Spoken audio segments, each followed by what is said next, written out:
Hi, I M Athira. ഇന്നത്തെ വീഡിയോയിൽ നമ്മൾ ഡിസ്കസ് ചെയ്യുന്നത് നമ്മുടെ സെക്കൻഡ് മൊഡ്യൂളിലായിട്ടുള്ള measure of central tendency and ഡിസ്പേർഷൻ്റെ measures of dispersion, second chapter ആയിട്ടുള്ള മെഷേഴ്സ് ഓഫ് ഡിസ്പേർഷൻ ആണ്. അപ്പോൾ മെഷേഴ്സ് ഓഫ് ഡിസ്പേർഷൻ അല്ലെങ്കിൽ വേരിയേഷൻ എന്ന് പറയുന്നത് നമ്മുടെ ഡാറ്റയിൽ എത്രത്തോളം വേരിയബിലിറ്റി ഉണ്ട്, വേരിയേഷൻ എത്രത്തോളം വരുന്നുണ്ട് എന്നുള്ളത് നമ്മൾ മെഷർ ചെയ്യുന്ന മെഷറുകളാണ് ഇവിടെ കൊടുത്തിരിക്കുന്നത്. ഏതൊക്കെ മെഷേഴ്സാണ് നമ്മൾ യൂസ് ചെയ്യുന്നത് എന്നുള്ളത്. അപ്പോൾ ഇവിടെ വേരിയേഷൻ നമ്മൾ ആവറേജ് എന്നുള്ള വേരിയേഷനാണ് മെഷേഴ്സ് ഓഫ് ഡിസ്പേർഷനിൽ ചെക്ക് ചെയ്യുന്നത്. The measures of variation or dispersion, the measurement of scattering of observation or items in a distribution about the average is called a measure of variation or dispersion. അതായത് ആവറേജിൽ നിന്ന് എത്രത്തോളം deviation ഉണ്ട് അല്ലെങ്കിൽ observations scatter ചെയ്ത് കിടക്കുന്നുണ്ട് എന്നുള്ളതാണ് ഇവിടെ measures of dispersion അല്ലെങ്കിൽ മെഷേഴ്സ് ഓഫ് വേരിയേഷൻ മെഷർ ചെയ്യുന്നത്. The importance of measures of dispersion, എന്തുകൊണ്ടാണ്, എന്തിനു വേണ്ടിയിട്ടാണ് നമ്മളിത് കണ്ടുപിടിക്കുന്നത്? മെഷർമെൻറ്റ് ഓഫ് ഡിസ്പേർഷൻ എന്തൊക്കെ, അതായത് സ്റ്റാൻഡേർഡ് ഡീവിയേഷൻ, ക്വാർട്ടർ ഡീവിയേഷൻ ഒക്കെ ഇതൊക്കെ എന്തിനു വേണ്ടിയിട്ടാണ് കാണുന്നത്? The reliability of A measure of central tendency is known. അതായത് ഒരു മെഷർ ഓഫ് സെൻട്രൽ ടെൻഡൻസി നമ്മൾ കണ്ടുപിടിക്കുന്ന സമയത്ത് നമ്മളതിൽ നമുക്ക് മീനോ അല്ലെങ്കിൽ മീഡിയനോ എന്തെങ്കിലും ഉണ്ട്, നമ്മൾ വേരിയേഷനും കൂടെ കണ്ടു കഴിഞ്ഞാൽ, എത്രത്തോളം വേരിയേഷൻ ഉണ്ട് എന്നുള്ളത് കണ്ടു കഴിഞ്ഞാൽ നമ്മുടെ സെൻട്രൽ ടെൻഡൻസി എത്രത്തോളം, അതായത് ആവറേജ് എത്രത്തോളം മീനിങ് ഫുൾ ആണ് എന്നുള്ളത് മനസ്സിലാക്കും. ഒരുപാട് ഡിഫറൻസ് ഉള്ള ഡാറ്റ, ഇപ്പോൾ വലിയ കുറേ വാല്യൂസ് വരുന്നതും ചെറിയ കുറേ വാല്യൂസ് വരുന്ന ഒരു ഡാറ്റയുടെ ആവറേജ് എടുത്തു കഴിഞ്ഞാൽ നമുക്കതിനെ കറക്റ്റായിട്ടുള്ള റെപ്രസെൻറ്റേറ്റീവ് ആയിട്ടുള്ളൊരു വാല്യൂ അല്ല കിട്ടുക. അപ്പോൾ നിങ്ങളെ ഒബ്സർവേഷൻസിൽ കുറേ വാല്യൂസ് 50 എബോവ് ആണ്, കുറേ വാല്യൂസ് ഒരു 5, 3 അങ്ങനെ 10ൻ്റെ താഴെയാണെന്ന് വിചാരിക്കുക. അപ്പോൾ അതിൻ്റെ ഒരു ആവറേജ് എടുത്തു കഴിഞ്ഞാൽ നമുക്ക് എപ്പോഴും ഒരു 20, 30, അതായത് ഈ രണ്ട് വാല്യൂസിൻ്റെയൊക്കെ മിഡിലിൽ കിടക്കുന്ന വാല്യൂസിൻ്റെ ഏകദേശം അറൗണ്ട് ആയിട്ടാണ് കിട്ടുക. അതൊരു കറക്റ്റ് റെപ്രസെൻറ്റേറ്റീവ് ഫിഗർ ആയിരിക്കണം എന്നില്ല. അപ്പോൾ എത്രത്തോളം റിലയബിൾ ആണ് നമ്മുടെ മെഷർ ഓഫ് സെൻട്രൽ ടെൻഡൻസി എന്നുള്ളത് നമുക്ക് മെഷേഴ്സ് ഓഫ് ഡിസ്പേർഷൻ വെച്ച് മനസ്സിലാക്കാൻ പറ്റും. Less dispersion indicate less deviation and so measure of central tendency is more reliable. That is the individual values are close to the average. Dispersion കുറവാണെച്ചാൽ എല്ലാ വാല്യൂസും ആവറേജിനോട് അടുത്തായിരിക്കും, അതായത് ആവറേജ് കുറച്ചും കൂടി റെപ്രസെൻറ്റേറ്റീവ് ഫിഗർ ആണ്. ദെൻ രണ്ടാമത്, ദേ provide A basis for variability. One of the necessary information to decide whether dispersion is to be controlled or not is the existing level of dispersion. അതായത് നമുക്ക് എത്രത്തോളം വാരിയബിലിറ്റിൻ്റെ ഉള്ളതിനെ പറ്റിയുള്ളൊരു ബേസിക് ആയിട്ടുള്ള information നമുക്ക് കിട്ടുമല്ലോ. എത്രത്തോളം വേരിയേഷൻ ഉണ്ട്, നമുക്ക് ഒരുപാട് ചില കാര്യത്തിൽ നമുക്ക് ഒരുപാട് വേരിയേഷൻ ഉണ്ടെന്നുണ്ടെങ്കിൽ ആ ഡാറ്റ ഉപയോഗിക്കാൻ പറ്റില്ല. അതിന് ഇപ്പോൾ നമ്മൾ ഒരേ സാധനത്തിൻ്റെ മെഷർമെൻറ്റ് എടുക്കുകയാണ്, ഇപ്പോൾ സ്ക്രൂ ഗേജ് റീഡിംഗ് ഒക്കെ നോക്കുന്ന സമയത്ത് നമുക്ക് കുറേ വേരിയബിലിറ്റി ഉണ്ട് എന്നുണ്ടെങ്കിൽ, അതായത് അതിൽ ഒരേ സാധനത്തിൻ്റെ മെഷർമെൻറ്റിൽ കുറേ വേരിയേഷൻ വന്നു കഴിഞ്ഞാൽ, ഒരേ പ്രാവശ്യം നമ്മൾ റിപ്പീറ്റ് ചെയ്തെടുക്കുമ്പോൾ വേരിയേഷൻ വന്നു കഴിഞ്ഞാൽ അതിനർത്ഥം എന്തോ എറർ ഉണ്ട് എന്നുള്ളതാണ്. അപ്പോൾ അങ്ങനെയുള്ള കാര്യങ്ങളൊക്കെ മനസ്സിലാക്കാൻ വേണ്ടിയിട്ട് ഇത് ഹെൽപ്പ് ചെയ്യുന്നുണ്ട്. Then they help to compare 2 or more sets of data with regards to their variability. Relative measure of dispersion are used whenever the variabilities of 2 or more sets of data are to be compared. അതായത് 2 set ഡാറ്റയുടെ variability compare ചെയ്യാൻ വേണ്ടിയിട്ട്, 2 set data നമുക്ക് തന്നു കഴിഞ്ഞാൽ ആ 2 ഡാറ്റയും compare ചെയ്യാൻ വേണ്ടിയിട്ട് നമുക്ക് വേരിയബിലിറ്റി അല്ലെങ്കിൽ മെഷർ ഓഫ് ഡിസ്പേർഷൻ യൂസ് ചെയ്യാം. They boost the use of statistical measures and techniques. Their role in the analysis of correlation, regression and time series, or in the field of tests of significance and statistical quality control, etc. is supreme.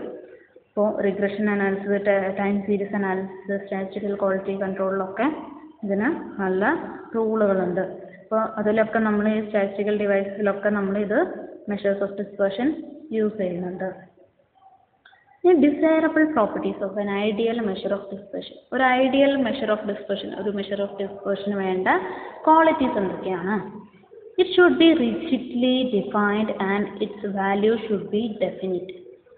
റിജിഡായിട്ട് കറക്റ്റായിട്ടുള്ള equation, അതായത് കറക്റ്റായിട്ടുള്ള ഫോർമുലയുള്ള ഒരു measure of ഡിസ്പേർഷനാണ് നമ്മൾ നല്ലൊരു measure of dispersion എന്ന് പറയാം.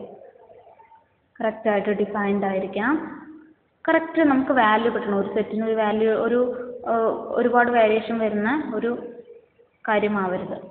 It should be easy to understand and simple to calculate. എളുപ്പത്തിൽ മനസ്സിലാക്കാൻ പറ്റുന്നതും കാൽക്കുലേറ്റ് ചെയ്യാൻ പറ്റുന്നതുമായിരിക്കണം. It should be based on all observation. എല്ലാ ഒബ്സർവേഷനും ബേസ് ചെയ്തിട്ടുള്ള ഡിസ്പേർഷൻ്റെ മെഷറാണ് നല്ല measure. It should be capable of further algebraic treatment. കൂടുതലായിട്ട് മാത്തമാറ്റിക്കൽ ട്രീറ്റ്മെൻറ്റിന് അപ്ലൈ ചെയ്യാൻ പറ്റുന്ന ഡിസ്പേർഷൻ ആയിരിക്കണം, മെഷർ ഓഫ് ഡിസ്പേർഷൻ ആയിരിക്കണം. Then it should be least affected by sampling fluctuation. സാമ്പിളിൽ വരുന്ന ഫ്ലക്ച്വേഷൻസ്, വലിയ വ്യത്യാസങ്ങളിൽ നമുക്ക് അതിന് കുറഞ്ഞ എഫക്റ്റ് മാത്രമായിരിക്കണം ആ മെഷറിന് ഉണ്ടായിരിക്കേണ്ടത്. ഇനി നമുക്ക് 4 മെഷർ ഓഫ് ഡിസ്പേർഷനാണ് പഠിക്കാനുള്ളത്. Range, quartile deviation, mean deviation, standard deviation. ഇതിൽ റേഞ്ച്, ക്വാർട്ടൈൽ ഡീവിയേഷൻ എന്ന് പറയുന്നത് പൊസിഷണൽ മെഷറാണ്. അതായത് അത് എല്ലാ വാല്യൂസും കൺസിഡർ ചെയ്യുന്നില്ല. പൊസിഷൻ 1, 2 പൊസിഷനിൽ വരുന്ന വാല്യൂസാണ് കൺസിഡർ ചെയ്യുന്നത്. Then mean deviation, standard deviation എന്ന് പറയുന്നത് കാൽക്കുലേഷൻ മെഷറാണ്. അത് കറക്റ്റ് ഇക്വേഷൻ വെച്ചിട്ട് കാൽക്കുലേറ്റ് ചെയ്തുണ്ടാക്കുന്ന എല്ലാ വാല്യൂസിനെയും ഡിപ്പെൻഡ് ചെയ്യുന്നതാണ്. ഇനി നമുക്ക് 2 kinds ഓഫ് മെഷേഴ്സ് ഉണ്ട്, അബ്സല്യൂട്ട് മെഷറും റിലേറ്റീവ് മെഷറും. ഇപ്പം നമ്മൾ പറഞ്ഞ range, quartile deviation, mean deviation, standard deviation ഒക്കെ അബ്സല്യൂട്ട് മെഷറുകളാണ്. ഇതിൻ്റെ തന്നെ റിലേറ്റീവ് മെഷേഴ്സ് ഉണ്ട്, coefficient of range, coefficient of quartile deviation, coefficient of mean deviation എന്നൊക്കെ പറഞ്ഞിട്ട്. ഓക്കെ, അപ്പോൾ അബ്സല്യൂട്ട് മെഷർ യൂസ് ചെയ്യുന്നത് വെച്ചാൽ to assess the variation among a set of values. ഒരു സെറ്റ് ഓഫ് വാല്യൂസിലെ വേരിയേഷൻ നോക്കാൻ വേണ്ടിയിട്ടാണ് നമ്മൾ അബ്സല്യൂട്ട് മെഷർ യൂസ് ചെയ്യുന്നത്. റിലേറ്റീവ് മെഷർ എന്ന് പറയുന്നത് 2 സെറ്റ് ഓഫ് വാല്യൂസിനെ കമ്പയർ ചെയ്യാൻ വേണ്ടിയിട്ട്, 2 സെറ്റ് ഓഫ് വാല്യൂസിൻ്റെ വേരിയബിലിറ്റി കമ്പയർ ചെയ്യാനാണ് റിലേറ്റീവ് മെഷർ യൂസ് ചെയ്യുന്നത്. അതൊരു ഇതിൻ്റെ സെറ്റിൻ്റെ മാത്രമല്ല, 2 സെറ്റ് ഉണ്ടാകുന്ന സമയത്താണ് അവിടെ കമ്പാരിസൺ വരുന്നത്. കമ്പാരിസൺ ഉണ്ടാകുമ്പോഴാണ് റിലേറ്റീവ് മെഷർ എടുക്കുന്നത്. It gives pure number which are free from the unit of measurement. നമ്മൾ റിലേറ്റീവ് മെഷർ കണ്ടു കഴിഞ്ഞാൽ കറക്റ്റ് ആയിട്ടുള്ള ഒരു നമ്പറാണ് കിട്ടുക, അതിന് യൂണിറ്റും ഒന്നും ഉണ്ടാവില്ല. നമ്മൾ മെഷർമെൻറ്റ് ഏത് യൂണിറ്റിലാണ് കണ്ടുപിടിച്ചത് അതൊന്നും അതിന് ബാധകമല്ല. Less the value of relative മെഷറിൻ്റെ വാല്യൂ ചെറുതാണെന്ന് പറഞ്ഞാൽ വേരിയബിലിറ്റി കുറവാണ് എന്നാണ്. വേരിയബിലിറ്റി കുറവാണെന്ന് വെച്ചാൽ more stability, more consistency, data more homogeneous ആണ് എന്നൊക്കെ പറയും. Then range. Range is the difference between the largest and the smallest of the given value. Range എന്ന് പറയുന്നത് ഫസ്റ്റത്തെ നമ്മളെ മെഷർ ഓഫ് ഡിസ്പേർഷൻ ആണ് റേഞ്ച്, അബ്സല്യൂട്ട് മെഷർ. അപ്പോൾ റേഞ്ച് എന്ന് പറയുന്നത് നമുക്ക് ഒരു സെറ്റ് ഓഫ് ഒബ്സർവേഷൻ ഉണ്ടെന്നുണ്ടെങ്കിൽ ആ ഒബ്സർവേഷനിലെ ഏറ്റവും വലിയ വാല്യൂവിൽ നിന്ന് ഏറ്റവും ചെറിയ വാല്യൂ കുറച്ചാൽ കിട്ടുന്നതാണ് റേഞ്ച്. R = L - S. പിന്നെ അതിൻ്റെ തന്നെ ഇനിയിപ്പോൾ നമുക്കൊരു ഡാറ്റ ഫ്രീക്വൻസി ഉള്ള ഡാറ്റ തന്നു കഴിഞ്ഞാൽ എങ്ങനെ ചെയ്യാം? എക്സും ഫ്രീക്വൻസി ഉള്ള ഡാറ്റയാണ് എങ്കിലും നമ്മൾ എക്സ് മാത്രമേ നോക്കുന്നുള്ളൂ. അപ്പോൾ എക്സിൻ്റെ വാല്യൂസിൽ ഏറ്റവും വലുത് ഏതാണോ അതിൽ നിന്ന് ഏറ്റവും ചെറിയ വാല്യൂ ഏതാണോ അത് കുറച്ചാൽ നിങ്ങൾക്ക് റേഞ്ച് കിട്ടും. ഇനി ക്ലാസ് ഫ്രീക്വൻസി വരുന്ന സമയത്ത് ഏറ്റവും വലിയ ക്ലാസ് ഏതാണോ, ഏറ്റവും വലിയ ക്ലാസ് ഉണ്ടാകും, ആ വലിയ ക്ലാസ്സിൻ്റെ അപ്പർ ലിമിറ്റ്, അതായത് ഏറ്റവും വലിയ അപ്പർ ലിമിറ്റ് മൈനസ് ഏറ്റവും ചെറിയ ക്ലാസ്സിൻ്റെ ലോവർ ലിമിറ്റ്. ഓക്കെ, അതാണ് റേഞ്ച്. ദെൻ റേഞ്ചിന് കറസ്പോണ്ടിങ് ആയിട്ടുള്ള relative measure coefficient of range എന്ന് പറയുന്നത് = L - S/L + S. L എന്ന് പറഞ്ഞാൽ ലാർജ് വാല്യൂ, S എന്ന് പറഞ്ഞാൽ small value. Okay, L - S / L + S. തന്നെ അതിൻ്റെ പ്രോബ്ലമാണ്. പ്രോബ്ലം കാര്യമായിട്ടൊന്നുമില്ല, നിങ്ങൾക്ക് കുറച്ച് ഒബ്സർവേഷൻസ് തന്നിട്ടുണ്ട്, അതിൻ്റെ റേഞ്ച് കാണാനാണ്. നോക്കുക, ഏറ്റവും വലിയ ഒബ്സർവേഷൻ ഏതാ ഇതിൽ? 165 ആണ് ഏറ്റവും വലുത്. ഏറ്റവും ചെറിയ ഒബ്സർവേഷൻ ഏതാ? 147. അപ്പോൾ L നമ്മളത് 160, L equal to 165, S is equal to 147. അപ്പോൾ റേഞ്ച് എന്ന് പറയുന്നത് 165 മൈനസ് 147 വാല്യൂ 80. ദെൻ അതിൻ്റെ relative measure coefficient of range is equal to L minus S by L plus S ചെയ്ത് കഴിഞ്ഞാൽ വാല്യൂ കിട്ടും. സെയിം അതുപോലെ തന്നെ നമുക്കിവിടെ ക്ലാസ് ഫ്രീക്വൻസിയിലുള്ള ഡാറ്റ തന്നിട്ടുണ്ട്. ക്ലാസ് ഫ്രീക്വൻസിയിൽ നോക്കാം, ക്ലാസ്സുകൾ ഇങ്ങനെ തന്നിട്ടുണ്ട്. അപ്പോൾ ഏറ്റവും വലിയ ക്ലാസ് ഏതാ? ഏറ്റവും വലിയ ക്ലാസ് ഇത്, ഏറ്റവും ചെറിയ ക്ലാസ് ഇത്. ഏറ്റവും വലിയ ക്ലാസ്സിൻ്റെ അപ്പർ ലിമിറ്റാണ് L. അപ്പർ ലിമിറ്റ് ഏതാ? 16. ഏറ്റവും ചെറിയ ക്ലാസ്സിൻ്റെ ലോവർ ലിമിറ്റാണ് S 10.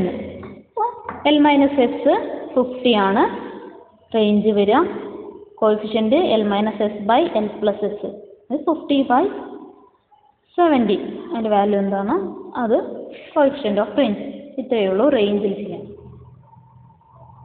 Then merits and demerits of range. Merits, it is the simplest to understand and the easiest to calculate. ഏറ്റവും സിമ്പിളായിട്ടുള്ള മെഷർ ഓഫ് ഡിസ്പേർഷൻ ആണ്. It is used in statistical quality control.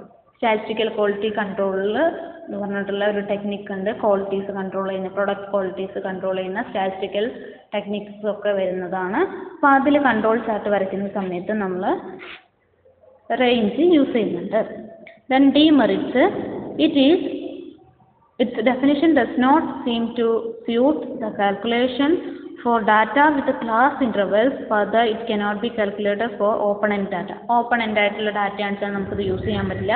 പക്ഷെ class interval ആവുന്ന സമയത്ത് നമ്മളത് എത്രത്തോളം appropriate ആണെന്നുള്ളത് നമ്മൾ ആ ബോർഡറിലുള്ള വാല്യൂസ് മാത്രമല്ലേ കൺസിഡർ ചെയ്യുന്നുള്ളൂ. ഒന്നാമത് പൊസിഷണൽ ആവറേജാണ്, പൊസിഷണൽ ആയിട്ടുള്ള ഒരു മെഷറാണ്. It is based on two extreme items and not on any other item. രണ്ട് എക്സ്ട്രീം ഐറ്റംസിനെ മാത്രമായിട്ട് കൺസിഡർ ചെയ്യുന്നതുകൊണ്ട് അത് അതിൻ്റെ ഒരു ഡ്രോബാക്ക് ആണ്. It does not have sampling stability. Sample മാറുന്നതിനനുസരിച്ച് റേഞ്ചിന് നല്ല മാറ്റങ്ങൾ വരും. It is calculated for samples of small sizes only. Small സൈസസിനാണ് ഏറ്റവും appropriate. It could not be mathematically manipulated. കൂടുതലായിട്ടുള്ള മാത്തമാറ്റിക്കൽ ട്രീറ്റ്മെൻറ്റിനൊന്നും അത് പറ്റില്ല. It is very rarely used measure. Its scope is limited to very few consideration in quality control. Then അടുത്തതാണ് quartile deviation. ഇപ്പോൾ quartiles കാണുന്നത് Q1, Q2, Q3 ഒക്കെ കാണുന്നത് മുന്നത്തെ ക്ലാസ്സിൽ പഠിച്ചിട്ടുണ്ടായിരുന്നു. അതാണ് നമ്മളിവിടെ യൂസ് ചെയ്യുന്നത്. Quartile deviation is the half difference between the first and third quartile. അതായത് Q3യും Q1ഉം തമ്മിലുള്ള ഡിഫറൻസിൻ്റെ പകുതിയാണ് quartile deviation. QD is equal to Q3 minus Q1/2. അതിനെ നമുക്ക് സെമി ഇൻ്റർ ക്വാർട്ടൈൽ റേഞ്ച് എന്ന് കൂടി പറയാം. അപ്പോൾ ഇൻ്റർ ക്വാർട്ടൈൽ റേഞ്ച് എന്ന് പറയുന്നത് Q3 മൈനസ് Q1 ആണ്. ദെൻ അതിന് കറസ്പോണ്ടിങ് ആയിട്ടുള്ള റിലേറ്റീവ് മെഷറാണ് coefficient of quartile deviation is equal to Q3 minus Q1 divide by Q3 plus Q1. Okay, example ആണ്. നമുക്ക് ഡാറ്റ തന്നിട്ടുണ്ട്. ഡാറ്റയിൽ നിന്ന് ക്വാർട്ടൈൽസ് കാണാൻ അറിയാലോ. ആദ്യം ഡാറ്റേനെ ചെറുതുനിന്ന് വലുതിലേക്ക് അറേഞ്ച് ചെയ്യുക. ദെൻ പൊസിഷൻ കണ്ടുപിടിക്കുക. Q1ൻ്റെ പൊസിഷൻ n+1/4, അത് 2.75 എന്ന് കിട്ടി. അപ്പോൾ Q1 is equal to രണ്ടാമത്തെ പൊസിഷനിലെ വാല്യൂ ഏതാണ്?